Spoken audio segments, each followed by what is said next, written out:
నిన్నటి current affairs లోని చివరి ప్రశ్నకు సమాధానం. అత్యధిక ఆదాయపు పన్ను ఉన్న దేశమేది? 2025లో పశ్చిమ ఆఫ్రికా దేశం ఐవరీ కోస్ట్ ప్రపంచంలోనే అత్యధిక ఆదాయపు పన్ను రేటును కలిగి ఉంది. అక్కడ అధిక ఆదాయం ఉన్నవారు తమ ఆదాయంలో 60% వరకు పన్నుగా చెల్లిస్తారు. ఫిన్లాండ్, జపాన్, డెన్మార్క్, ఆస్ట్రియా ఆ తర్వాతి స్థానాల్లో ఉన్నాయి. ఇక మొదటిది ఐడిఆర్బిటితో ఒప్పందం కుదుర్చుకున్న ఎన్పిసిఐ. డిజిటల్ చెల్లింపుల మౌలిక సదుపాయాలను బలోపేతం చేసే లక్ష్యంతో national payments corporation of India and institute for digital and research in banking technology June 12న ఒక అవగాహన ఒప్పందంపై సంతకం చేశాయి. బ్యాంకింగ్, ఆర్థిక సేవల రంగంలో సైబర్ భద్రత, డిజిటల్ సంసిద్ధతను పెంపొందించడం దీని లక్ష్యం. ఇక రెండవది సిఆర్ఓపిఐసి చొరవను ప్రారంభించనున్న కేంద్రం. వ్యవసాయం, రైతు సంక్షేమ మంత్రిత్వ శాఖ త్వరలో సిఆర్ఓపిఐసి చొరవను ప్రారంభించనుంది. సిఆర్ఓపిఐసి అంటే collection of real time observation and photo of crops.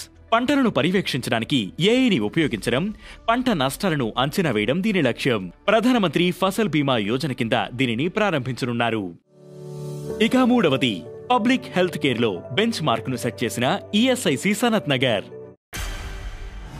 హైదరాబాద్లోని సనత్ నగర్ ఈఎస్ఐసి హాస్పిటల్ ప్రజా ఆరోగ్య సంరక్షణ, వైద్య విద్యకు జాతీయ నమూనాగా అవతరించింది.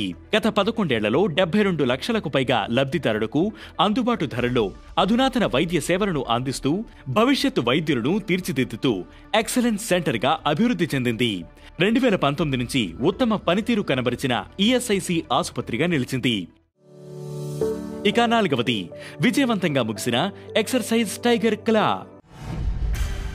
భారత అమెరికా వైమానిక దళాల మధ్య జరిగిన మొట్టమొదటి జాయింట్ స్పెషల్ ఫోర్సెస్ ఎక్సర్సైజ్ ను టైగర్ క్లా అనే పేరుతో నిర్వహించారు. 2025 మే 26న ప్రారంభమైన ఈ ఎక్సర్సైజ్ జూన్ 10న విజయవంతంగా ముగిసింది. ఇరు దేశాల మధ్య పరస్పర సామర్థ్యాన్ని బలోపేతం చేయడం దీని లక్ష్యం. ఇక ఐదవది ఆస్ట్రియన్ రేస్ వాకింగ్ ఛాంపియన్షిప్ లో Indian athletes. Austrian race walking championship లో మహిళల 10 కిలోమీటర్ల రేస్ వాక్ లో Indian race walker Priyanka Goswami విజయం సాధించారు. 47 నిమిషాల 54 సెకండ్లో వాక్ పూర్తి చేసి విజయవంతంగా నిలిచారు. ఇది ఆమెకు తొలి సీజన్. ఇక పురుషుల 35 కిలోమీటర్ల రేస్ వాక్ లో ఇద్దరు భారతీయ అథ్లెట్లు సందీప్ కుమార్, రాంబాబు వరుసగా 2-3 స్థానాల్లో నిలిచారు. ఇక ఈరోజు కరెంట్ అఫైర్స్ క్వశ్చన్: ప్రపంచ రక్తదాతల దినోత్సవం ఎప్పుడు? ఈ ప్రశ్నకు సమాధానం మీరే కామెంట్ చేయండి.